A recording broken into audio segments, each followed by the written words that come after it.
Hello, everyone. Welcome back. We're glad to see you or see you. So I'm going to introduce our next presentation for today. So the next presentation here is high school versus college, the key differences and how to prepare for them. So in this session, you can expect the presenters to highlight some of the key differences between high school and college that are helpful for college-bound students and their families just to be aware of. We'll also share some transition tips related to each contrast, which students can use to start preparing for these changes long before they arrive on campus. So our presenters today are Emily Johnson, who is the Associate Director for Transition Support with the STEP program at East Carolina. In this role, she assists students and families in K-12 schools in navigating STEP's recruitment and admissions process and works with admitted students throughout their transition from high school to college. Our next presenter here is Adam Denny.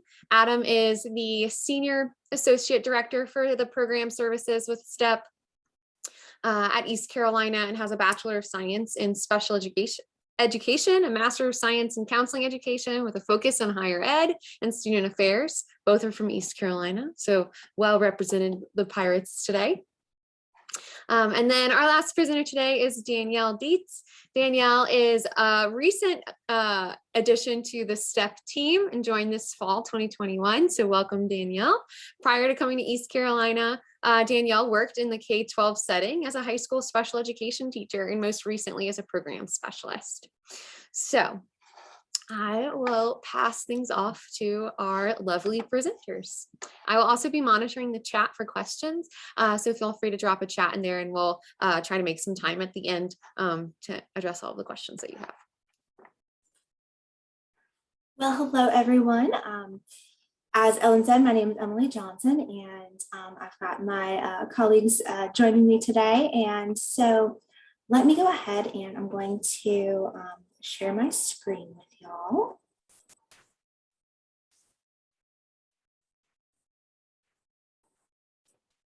There we go. All right. Well, so as you know, we are going to be talking about the differences between high school and college today. And suffice it to say, that's a lot of ground to cover. As you know, undoubtedly, you know, high school and college are two very different settings. And our goal today really is to just highlight some of those key differences between high school and college that we know are particularly important and useful for college-bound students and their families to be aware of. So we are also going to share some transition tips related to each contrast. And the idea behind those transition tips is that it's all well and good if we tell you how high school and college are different. What we know from experience is more important and more useful is really, okay, so what do you do with that information? How can you prepare? Are there steps that you can take, you know, before you even arrive on campus to be better prepared for those differences? And so really in this presentation, that's mostly what we're going to focus on. But before we dive into that information, before we start, I do just want to share just a little bit about where this information comes from. So, you know, of course, a lot of it is compiled from research and materials that have been shared by other colleges and universities, but we've also woven in a lot of information based on experience working with the STEP program here at ECU. And so myself and the two colleagues that I'm here with today, we are the three people in our program, the STEP program, who work directly with students on a day-to-day basis. And, you know, from those experiences and from, you know, working with the STEP program for a long time now, I can tell you that we get a lot of information about what surprises our students when they arrive in the college setting, what they wish they had known ahead of time. And we also have the opportunity to find out, you know, what has helped them in making those changes. So a lot of what we're going to talk about today is based on that. And so we like to tell you that up front because I think it kind of helps to know that, you know, we're not just pulling this information out of thin air. It's based on observations and also on direct feedback and input from our students. So in one way or another, really all this information comes directly from those experiences of college students. And of course, not just at ECU, but at other places as well. So with that little bit of background, again, our goals today are going to be to highlight those contrasts, share some tips, and most importantly, answer your questions. Now, I do want to mention as we start, first of all, you'll be able to download a copy of this PowerPoint from the conference website. It's on the same page where the link was that you used to access the webinar in the first place. Now, as we go through this, I'm going to be upfront. You're going to see a lot of words on the screen, but I don't want you to get bogged down in them. I don't want you to, worry about reading everything that's up there. We have designed this PowerPoint to function as a standalone guide that you'll be able to refer back to later so that you can have access to the detailed information and, frankly, access to much more detailed information than we're even going to discuss today. We're going to skim over a lot of what's written here. So again, don't get bogged down in the details, but please do feel free to drop questions in the chat anytime, and we will address those at the end. So with that, I want you guys to start out by kind of thinking big picture, real broad, because what we're going to do is we're going to go through these contrasts, these differences between high school and college, and kind of categorize them into different areas. Now, there's a list of different areas that covered a whole bunch of things. We're going to start real broad, which is basics. We're going to talk about picking a school. We're going to talk about some of the day-to-day things that go into the college experience. And then we're going to get more into the nitty-gritty of academics, things related to courses and being successful in your classes and those kinds of things. And then we'll wrap up talking a little bit about disability support and how that's different. But there's actually, as you may already know, an entirely separate presentation on that information later in this conference. And so we're not going to go too in-depth. We're actually not going to go super in-depth on any of this stuff because, again, this is all about giving you just a starting point for this information.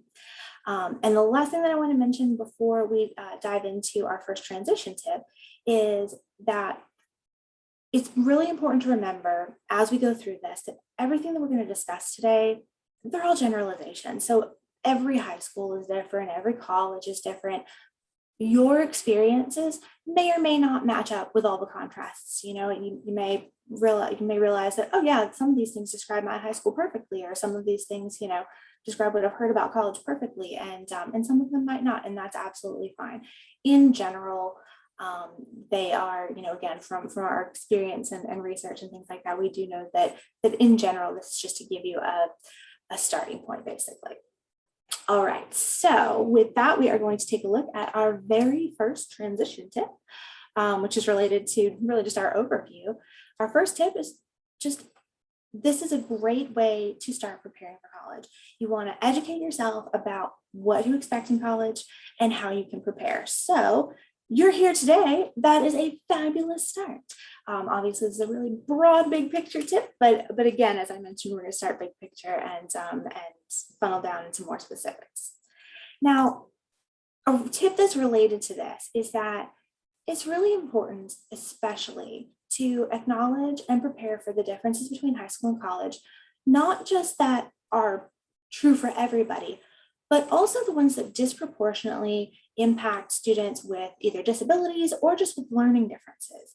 Now, there are some things that we'll talk about today that, are just affect probably everybody just about equally.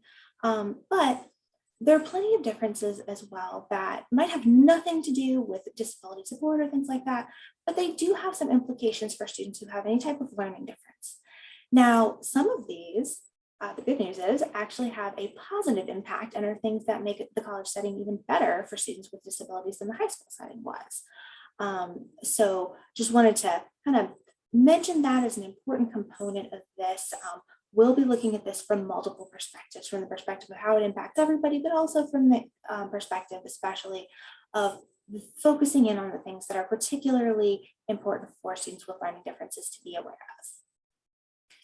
All right, so our first category really of contrasts is just basic things about the high school setting and the college setting that are different. So in most cases, it's a smaller versus bigger situation. Most high schools are smaller, most colleges are bigger. Obviously, that's a big generalization. I know personally, I used to work at a college that had fewer than 1,500 undergraduate students, which is smaller than some high schools. So there's always exceptions, but in general, that's one big contrast that a lot of people notice very quickly. Also, along with that, there are usually more options for activities, organizations, more places to get involved, more things to do, those kinds of things in a college setting.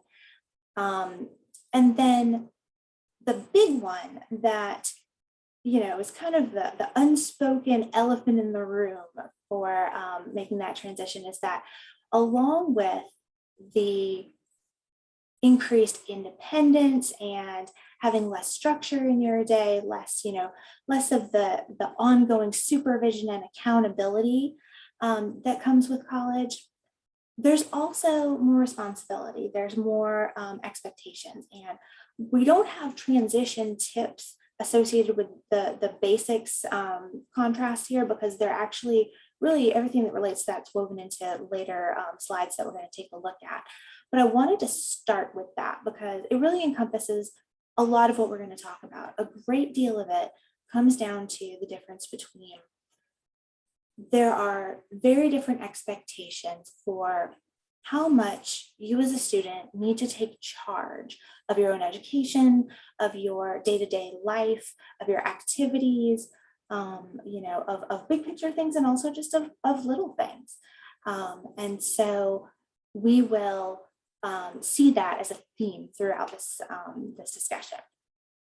So our next category that we're going to take a look at is choosing a school. And the big difference here is that lots of times you might not have a choice of high school now. Sometimes you might.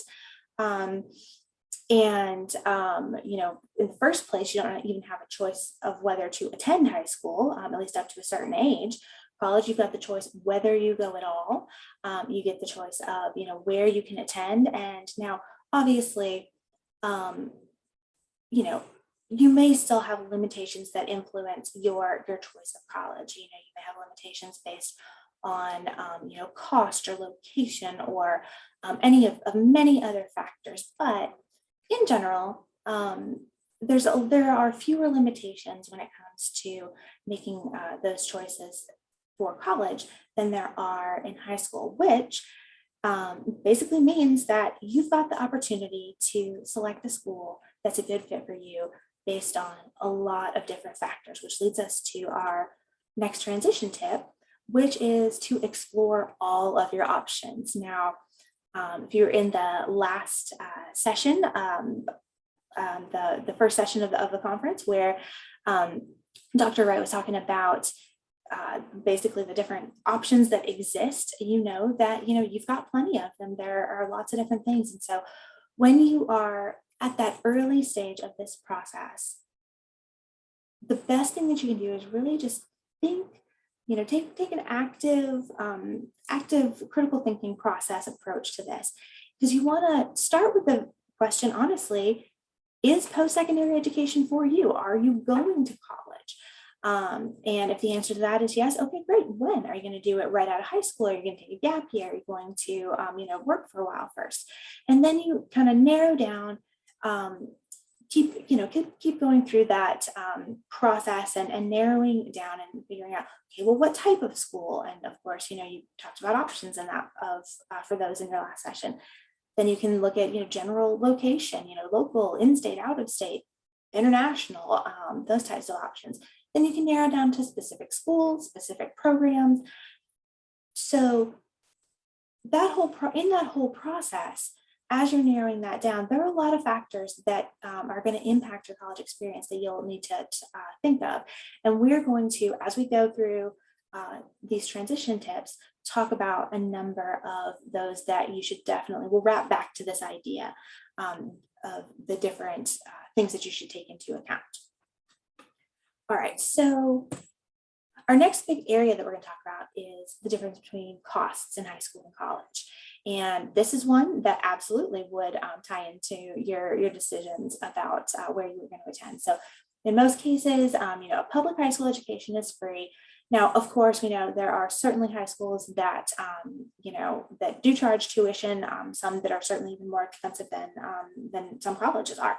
But the notable difference here is really that every student is entitled to a free high school education, which is not the case for college. So in college, obviously, the education's not free. It can vary drastically, but there are a lot of different costs that you'll need to consider, one of which is textbooks and course materials. And I dropped the statistic for the cost of books and supplies, which is pulled from the College Board's website, and over $1,200 per year. So sometimes it can be a little bit of sticker shock. So I just dropped that in there as one piece of information that may be helpful to kind of have a heads up about. So when we're looking at the difference in costs, really the important thing to first start thinking about is that you want to consider the total cost of attending each school when you're making your decisions.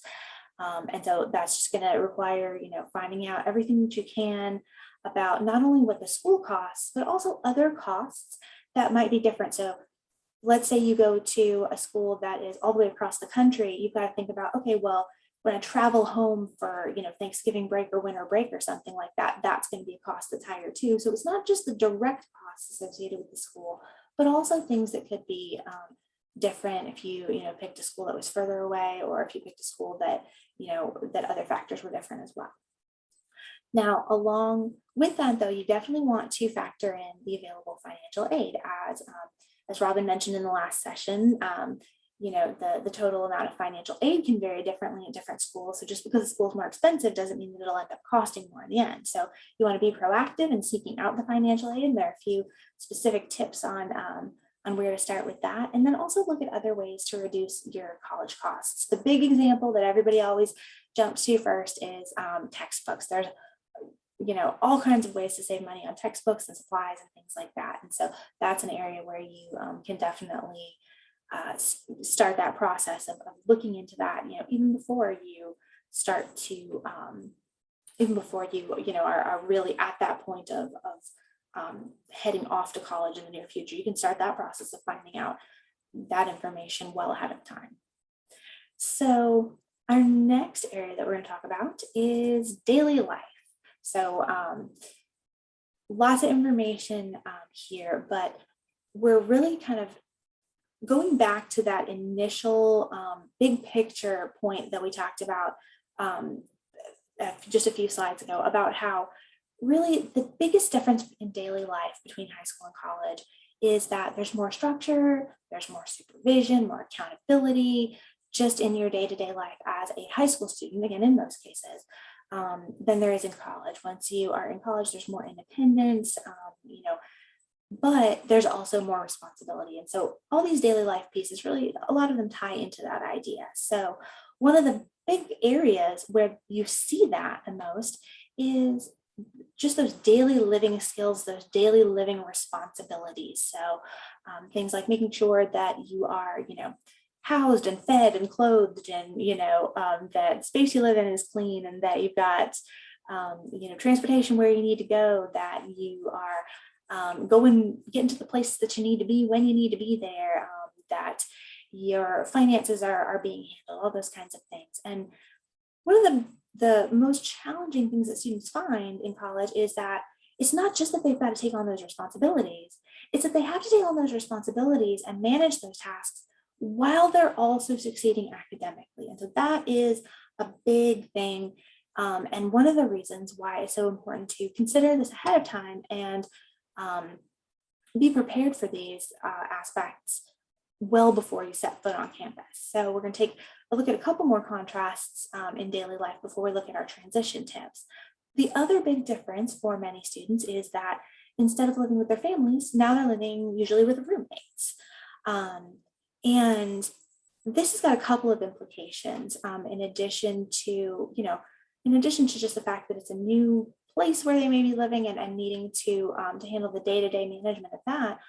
Also, that day-to-day family support that many students rely on is now just a little bit further away. It's still there, but it's something they might need to make a little more effort to access than they did when they were living with their family. The other thing too is that if you're sharing a room with, or even just sharing an apartment with somebody that you haven't known very long, that's a very different situation than if you're sharing space with people that you've probably lived with basically your entire life. And so that's something that can lead to realizing that a whole different skill set can be needed for handling conflicts that come up or for just accessing support. And so our transition tips related to daily life are attached to both of those big picture ideas. So when it comes to those daily living skills, the best thing you can do is just start taking responsibility for those types of things now. So, not just things like cooking, but also, what to eat, how to get a healthy balanced diet. And of course, you guys can read all the details on that. Things like, laundry and managing your money, basic first aid, healthcare, just knowing how to deal with minor injuries or illnesses, how to know when you need to see a doctor, making sure that you don't rely on, parents waking you up in the morning before school so you can use alarms and reminders independently, all those kinds of things. If you've got practice with those things before you go to college, that learning curve won't be quite as steep. And so it will be a little bit easier to balance. And just all of those, any of those skills that you can work on, any of those tasks that you can practice is going to help you build self-advocacy, independence, and self-discipline. All of those are going to tie into things that we'll keep talking about in these other categories as well. And so then related to the other things that we talked about under the daily life category, a couple of things that you can do before you arrive at college are to start taking advantage of opportunities to meet and make connections with new people from diverse groups. Now, for some folks, when they get to that college setting, it's just no problem whatsoever. They are ready to go ahead and engage with that bigger social picture, engage with that, make those connections even in that bigger setting. But this is an area where it's important to know yourself. If you are maybe more introverted or you feel like, one of your goals might be to come out of your shell a little bit more in college, this is something that can be really beneficial to start practicing before you arrive on campus. If you're meeting new people, even in a smaller setting, while you're still in high school, it can feel a little bit more like, tiptoeing towards that goal instead of being, thrown into the setting and having to do it all at once. And then the last transition tip here is related to, again, the living situation. So, get feedback on your communication skills and your conflict management skills. Make sure that basically that you're just prepared for, the type of communication and the type of conflict resolution that you'll need to be doing with the people that you'd be living with in college. And so that's going to cover our daily life category. And next, we're going to take a look at communication, which is actually a nice segue from what we were just talking about in terms of the communication with roommates. But we're going to take a different angle on communication to start with here, because one of the biggest things that especially as somebody who works with college students on a regular basis, one of the biggest things that we notice is that sometimes it can be hard for students to adjust to the idea that they are going to get every piece of important information from the university by email.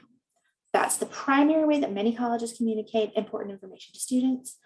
And the expectation just exists. It's not necessarily even something that is really talked about too much, and so we can understand why students sometimes don't realize the importance of it. But the expectation is that students are supposed to use that email account that their college provides for communicating, with anybody at the university, and that they're expected to check that regularly, that they're going to be held responsible for that information. At STEP, we tell our students that you should be checking your university email at least twice a day, every day that school's in session. And then even over like breaks and things, you should still be checking it, every day or two.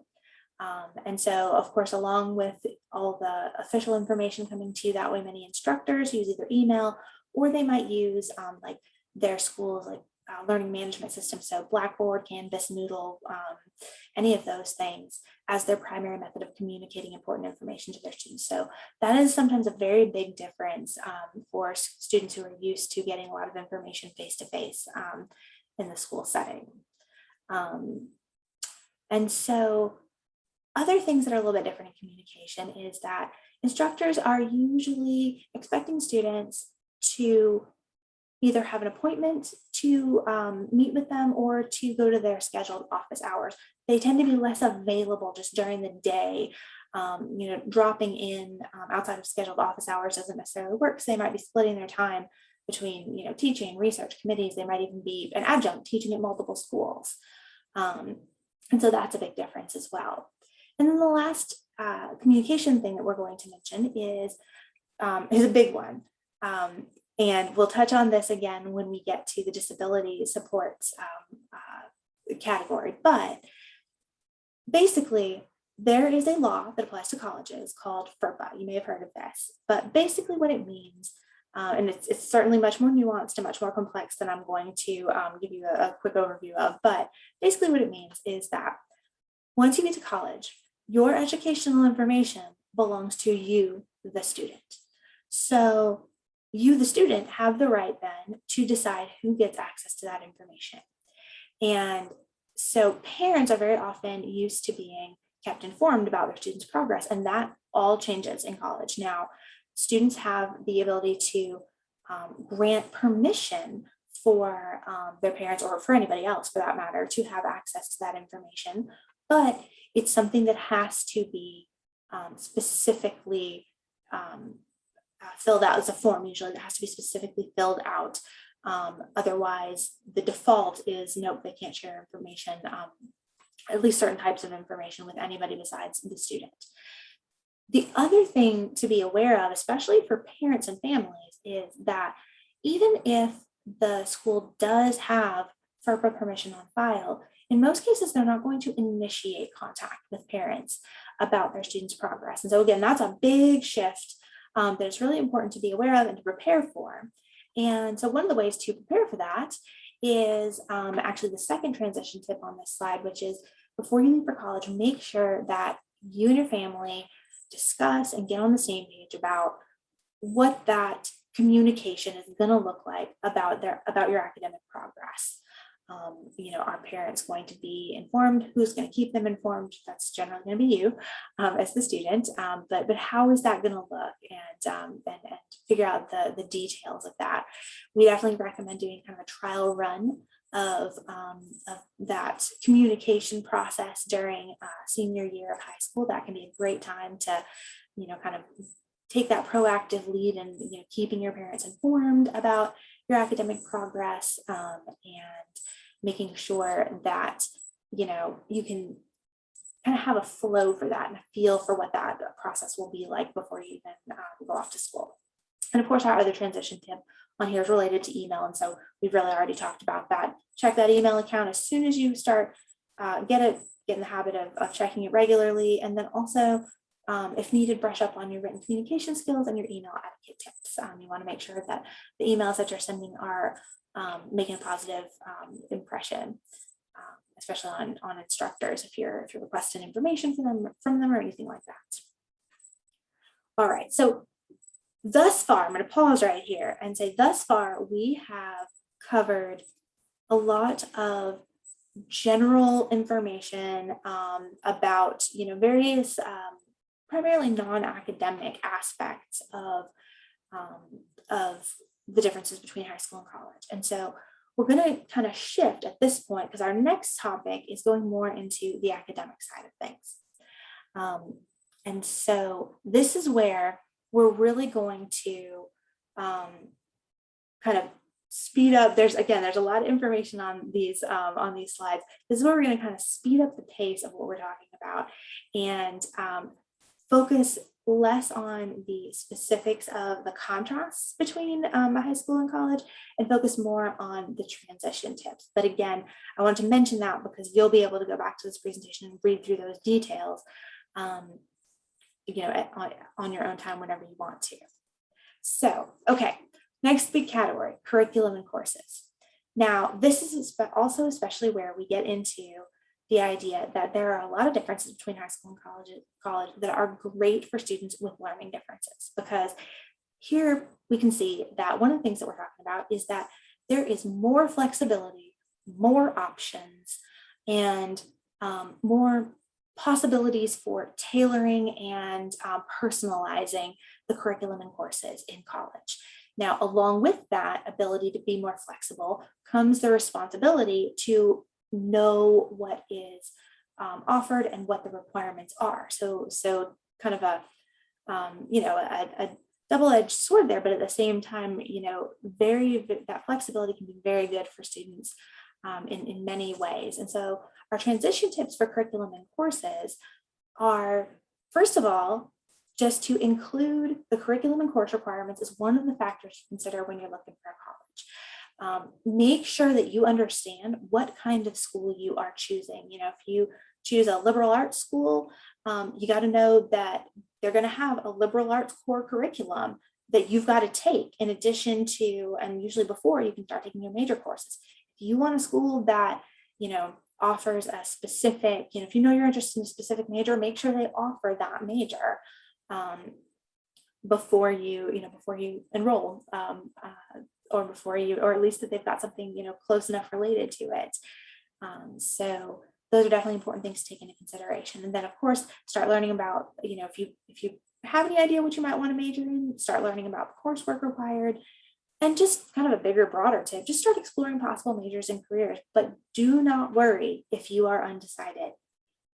Unless you are going to a school where you have to narrow in on your focus very, very quickly, which is true of some schools, but at many schools, you don't have to narrow in on your focus right away. It's a good idea to at least, narrow down to some possibilities, at least even rule some things out. And that will help you to avoid, taking unnecessary classes or wasting too much time. But it's not, in most cases, it's not necessary to know exactly what you're going to major in when you first get there. So next area we're going to take a look at is schedules and time management. And again, the biggest difference here is structure and the student having more input. So in college, you're creating your own schedule, you're managing your own time, you've got to create your own structure. You spend less time in class and more time outside of class studying and needing to independently learn things that were not, necessarily covered in your class time. And so our transition tips related to this are really just all about the idea that, time management and the ability to regulate your own time and activities is absolutely a make or break skill. You can improve these skills. You just need to practice them. So getting as much experience as you can with time management before you go to college is great. There are some ideas here. Even though your time in school and high school is usually structured, you can structure and plan your time outside of school, set your own daily schedule, and just, work on developing your self-discipline. One of the biggest differences in, having that, needing to structure your own time in college, there are so many more, as we mentioned at the beginning, options and activities and things. In college, there is almost always going to be something else that you'd rather be doing, something else that sounds more fun than the schoolwork that you need to do, which is great news in some ways, but makes it a little bit harder to stay focused sometimes. So if you've worked on some effective strategies for persevering through that, those distractions in high school, then you'll be in a much better place when you get to college. But again, that's something you can gradually increase those responsibilities one by one. Don't try and take on everything all at once, because again, we want to make sure that learning curve is a lot smoother instead of just real steep for you. All right, so next we will look at academic expectations. And we've got this broken down into a couple of different areas: general, and then another category after that. So big picture here, the main thing is that in high school, the responsibility is on others to teach you and to make sure that you're learning. But in college, it's 100% your job. Now, yes, it is absolutely your instructor's job to convey that information, share the information, and they're there to help you. But ultimately, you as a student are responsible for your own education and your own learning. Now, along with that, the level of rigor is increased. There are higher expectations in general. And, you're expected to be more independent about the whole thing. You've got to take responsibility for, basically knowing what to do, knowing how to do it, getting it done, and for accepting the consequences of whether you do it or not. And, we'll talk more about that. That's a continuing theme here, but there are support for doing those, lots of supports for doing those things, but ultimately the responsibility is on you. Along with those higher expectations, there's also some different grade expectations. You can graduate from high school as long as you've passed everything, but there's usually a higher standard for grades in college. If you go through college and get just D's and everything, generally you're not going to end up with a degree. And so, you can't be denied an education in high school because of low grades, but you can in college, and that's an important difference. And then, of course, also academic integrity is something that comes up sometimes in college as a very, very serious thing that may not quite be the same as it was in high school. And so we'll talk about transition tips for all these areas real briefly. Again, idea here, just get as prepared as you can. Set yourself up for success. There's some ideas for how you can do that. Take initiative, be proactive. One great thing that you can do for yourself is go ahead and set this mindset of, we call it working to excellence in our program. And the idea is that, yeah, sure, you can just meet the minimum requirements, but there's no wiggle room in that. There's no, if you are just barely meeting those minimum requirements and something goes wrong, you're going to be below those. So if you're already working to excellence, it's like you've built yourself more of a cushion, which is really, pretty important in college. And so that's a mindset that you can start to develop even before you arrive on campus. And so, again, thinking about how your everyday actions and habits, are they matching up with your long-term goals? Pay attention to those priorities and make sure that you're headed where you want to be. And then, as I mentioned too, this is a little bit more about the academic integrity piece of it. So there are resources out there to find out about academic integrity policies. And the biggest thing here is just, no matter whether your high school takes academic integrity really seriously or not as seriously as it'll be taken in college, go ahead and establish and stick to really high integrity standards now, because you don't want to have to break bad habits once you get to college. And granted, this is not something that is, not every student, notices a big difference between high school and college for this, but for the ones that do, it can be a little bit of a shock. And so that's why we want to make sure we mention it. All right, so our next expectations area is just academic independence. We've already talked a little bit about this in various ways, but basically the idea is that, it's on you to stay on top of things, to know what's coming up, to think independently, to undertake that critical thinking process for information on your own, and to seek help when you need it. Your professors aren't usually going to come to you for if they think you're struggling. It's up to you to go to them or to go to your other resources. And so our transition tips are all related to this idea of making sure you stay on top of things. A calendar or a planner is really important. Keeping up with your own grades, being real proactive and in seeking help. And then also just, make sure that you are, and we'll talk about this more in a second with another category, but make sure that you're trying to get in the habit of going a little bit deeper on the material and information, because you're going to need those critical thinking skills a lot in college. All right, so next we're going to talk about classes. Again, big differences here. Size, classes are usually bigger. Because they're bigger, sometimes instructors may or may not get to know their students as well. Attendance is not always something that is mandatory or monitored in college. Sometimes it is, sometimes it's not. So you might not have direct consequences for missing class, but you will generally have indirect consequences. And so again, classes can be a little bit different in those ways. And so our transition tips related to these are that if you are at all concerned about, large classes, and that's a very common concern that we hear from students, especially if they come from high schools where their schools were particularly small, they're often very concerned about being in big classes. But very often we also hear from them, oh, well, it turns out that, it wasn't as big of a deal as I thought. We heard that a lot of times from students after a few weeks of classes. But there are ways to learn how to get the most out of large classes. So Some student recommendations are listed there. There are some habits that you can get into that'll make you stand out in a positive way to your instructors, give you the opportunity to start getting connected with them. And then the other thing is related to the attendance piece. If you, and again, this is a know yourself thing. If you know that you might have trouble staying motivated to go to classes if there aren't strict attendance policies, figure out what's going to motivate you and then put those systems or strategies into place so that you can avoid missing class. A big part of success is just being there. And so that's definitely an important thing that you can do. All right, so next we're going to talk about note-taking with relation to classes. Big difference here is that your note-taking game has got to be a little bit stronger in college.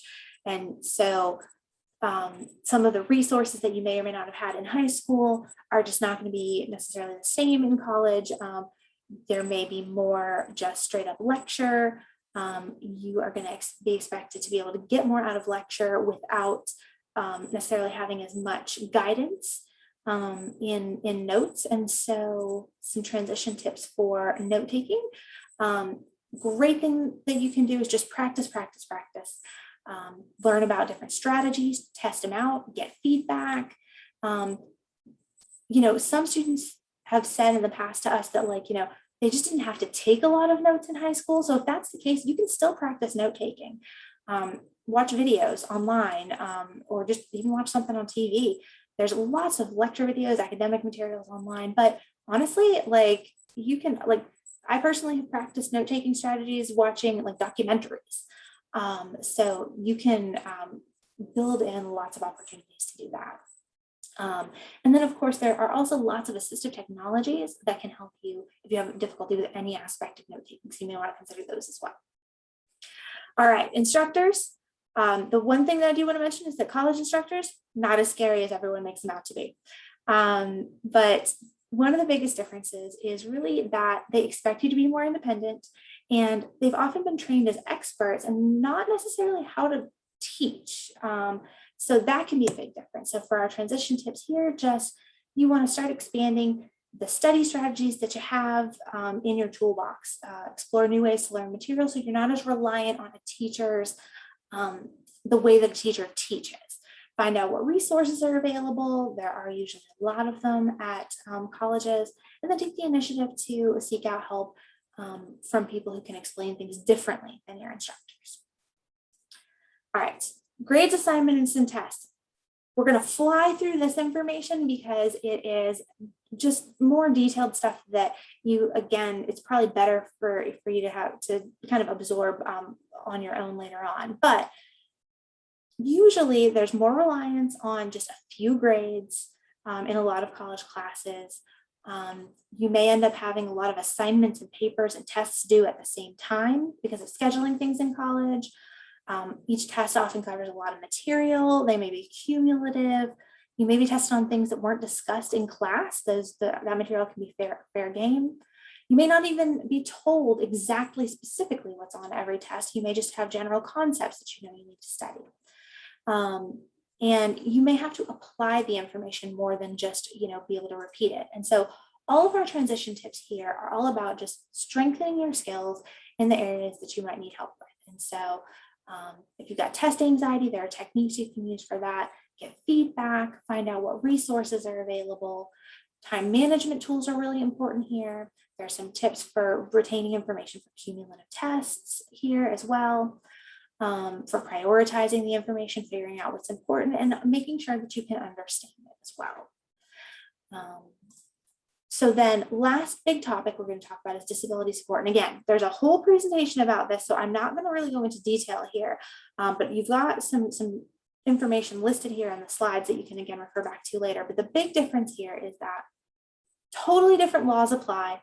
Because the laws are different, that means that the responsibilities, the roles, the services and accommodations that are available are completely different. But one thing that's the same is that support is available. And so kind of a, half serious tip is forget everything you know about disability support, maybe not everything, but just know that this is very different. That's why there's an entire session about this later on. Learn about your options, factor this into your decision, learn how to be a strong self-advocate, seek out your supports as soon as you can, use those supports, lots of different options. And then ultimately, tied into everything that we've talked about, but especially, those disability supports pieces as well.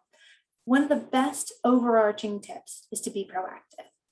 Depending on, you might be a senior in college, might seem like it's right around the corner. You might, be a freshman and this seems a long way off.